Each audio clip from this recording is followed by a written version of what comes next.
خانم مهوش الله‌اسفندی سخنگوی نهاد مادران علیه اعدام. تشریف بیارید خانم الله‌اسفندی.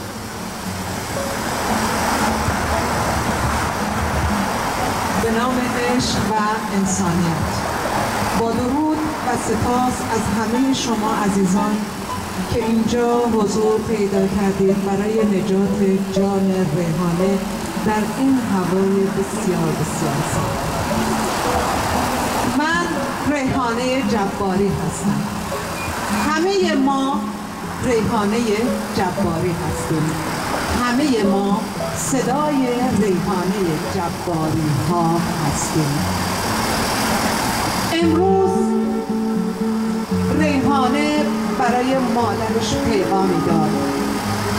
به مادرش گفت که مادر، اگر چیزی را، دستخطی را از طرف من آوردند و امضای من پای اون بود، اون رو قبول نکن. اون نامه از من نیست.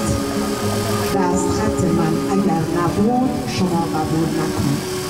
و حتی اگر اثر انگشت من روی اون نامه بود، بدون که اون اثر انگشت رو از روی جنازه من گرفتن. چه خبره؟ چی شده؟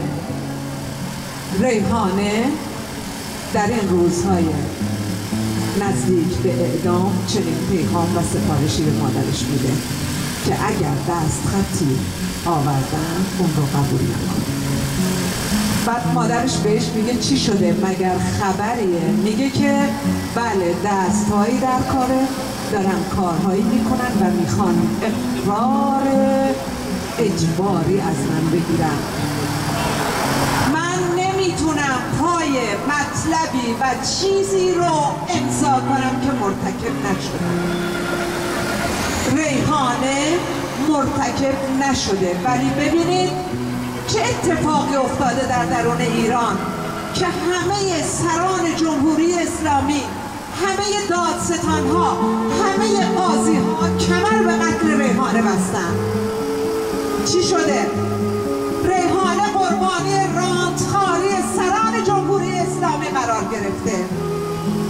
ریحانه نمیخواد اقرار و اعتراف به عملی که انجام نداده بکنه و متاسفانه این روزها دایه های عزیزتر از مادری در صفحات مجازی پیدا شده‌اند که قصدشان خاک پاشیدن به صورت ما مبارزین علیه اعدامه و میگن که آقای سربندی، یعنی پسر آقای سربندی، گفته که اگر این جریان رو مادر ریحانه رسانه‌ای نمی‌کرد و اینقدر در خارج از کشور این صحبت‌ها ادامه پیدا نمی‌کرد، شاید جایی برای بخشش بود. و من همینجا روی سخنم با آقای جلال سربندیه که شما عذر بدتر از گناه می‌آورید. چرا؟ چون 7 سال ریحانه در دستان شما اسیره، 7 سال در درون زندانه. چطور اون موقعی که هنوز جریان رسانه‌ای نشده بود، این وصل و بخشش شما که در درونتون قرار بوده الان فوران بزنه و ما مبارزین علیه اعدام مانع اون شدیم؟ چرا اون موقع فوران نزد؟ چرا اون موقعی که هنوز هیچ کس داستان پدر شما رو نمیدونست، چرا اون موقع شما بخشش رو انجام ندادید؟ من میخوام به شما بگم که هم شما و هم خانواده ریحانه جباری قربانی رژیم پلید و جنایتکار آخونده هستید. جمهوری اسلامی با شما رو قرار دادن مقابل مخالفین اعدام و خانواده ریحانه میخواد آدرس غلط و اشتباه بده. میخواد اگر شما بخشیدی شما به قهرمان عطوفت و انسانیت معروف بشید. و شما خودت میدونی این لقب پوچ و توخانی هست که اون موقع خواهی گرفت، چرا که اگر میخواستی ببخشی توی این 7 سال میبخشیدی، انسانیت رو اون موقع میدیدی، عفو و بخشش اون موقع برات معنی داشت. پس الان اگر این لقب رو جمهوری اسلامی میخواد به تو بده، اون رو پس بزن، اون رو پس بزن، چون این لقب انسانی است. و اگر شما قصاص رو انجام دادی به عنوان منفور ترین فرد تاریخ، اسمتون در صدر جدول جنایتکاران قرار خواهد گرفت. و ما همه میدانیم که شما آقای جلال سرمندی جنایتکار نیستید. پس این حقی که جمهوری اسلامی به نام قصاص به شما داده، اون رو پس بزنید. این رو حق خودتون ندونید. گرفتن جان هیچ انسانی به دست هیچ انسانی و به هیچ دلیلی جایز نیست.